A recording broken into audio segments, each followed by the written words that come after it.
coming to an end. This has been, and I'm sure we'll talk about it in the end, Robert, but what an event this has been, and what a match this has been. Yeah, it's a little strange. It feels like we were so spoiled earlier in the bracket, and there were many close matchups coming down to the absolute wire. For example, Nihal against Anton Smirnov was super close.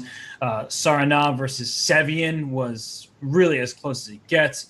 And then in the semis and the finals, somehow instead of the matches getting more competitive, they've almost become less competitive. Yeah, that just happens sometimes, because the players are in different frames of mind. You never know what's going to happen. And the great thing about the JSCC is it's not like one of those things where you have a round of 32 and there's clear favorites.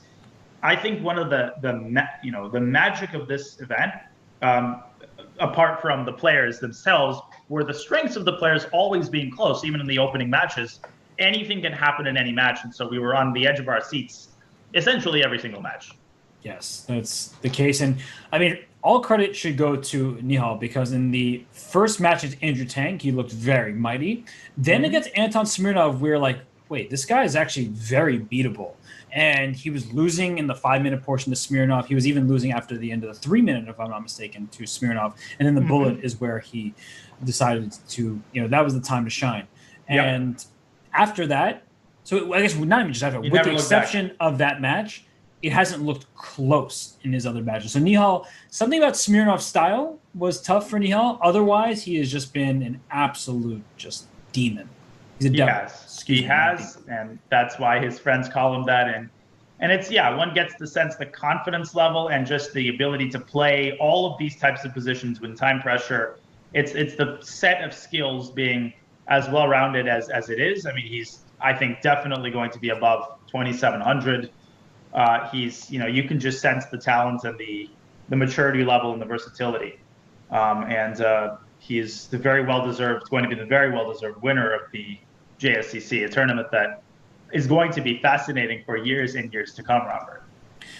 And with the addition of the 4 qualifiers from the Speeches Championship Grand Prix and Vladimir Fedoseev, getting second place in the Super Swiss, but because Hikaru Nakamura is already qualified, we have some players who, in that ballpark of Nihal Saran, right? There's very strong players who may not be 2750 plus FIDE. So I'm very curious who Nihal's first round matchup will be because some players are more difficult than others, especially stylistically. But I do think that Nihal, I've said this throughout the match today, he has a chance no matter who he faces. Anybody. But I do believe he does not want to face Hikaru Nakamura. I don't know why. Hikaru, he's a pretty easy opponent, but no, I mean, he's got a chance against anybody, particularly if he displays the same kind of confidence and ability to survive and thrive in time pressure. But that's going to be an incredible event in its own right.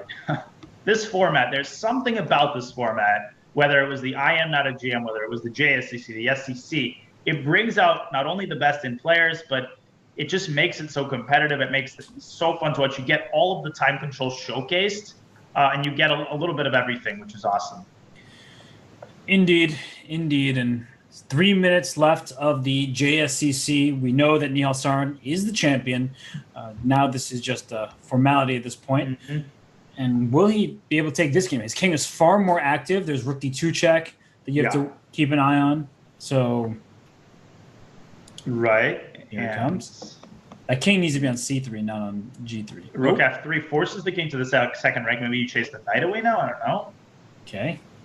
Knight D7, hitting B6, but the rook, comes back in defense. Despite the symmetrical pawn structure, it's a very unbalanced position. The fact that Black's king is so far away really hurts him in relation to the pawns, but he chases the knight away. Look at the position of the knights now, the dancing.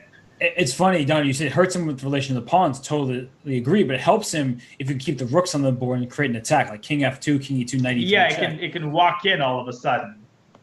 So I have to be a bit careful here. And here comes that king.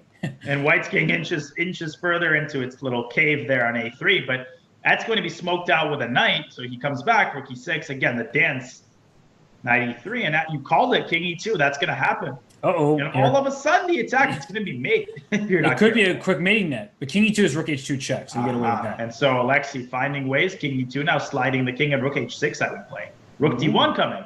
Oh, here we go. Yeah, here's rook D1. That's exactly what you called. But Oh, gosh. where exactly is the mate? Knight D1, IC3. Okay, so Yeah. I don't know where that came from. Well- Knight D1, it's still going to be mate. King C2, King B1, and Knight Oh E3. my gosh, King All B1. my lands. There's mate. Oh, but B4. Knight E3 is just amazing. Oh my gosh, you have Knight F1, Knight D2 mate. Knight F1, Knight D2's mate. Oh my god. Oh, this is incredible. How? Oh my goodness. Was that is the oh my gosh, quintuple exclamation mark on top. I'm pulling up that board. What is that? That was sick. King C2, thinking that you're going after the B pawn, but it's all about mating this king. The king has no safe squares. So after Knight B6, Knight E3, that's a check. A pawn in a knight endgame. Oh my god! And you found that instantly. Well, the king would only have one escape square after you push the pawn. So incredible geometry. Incredible.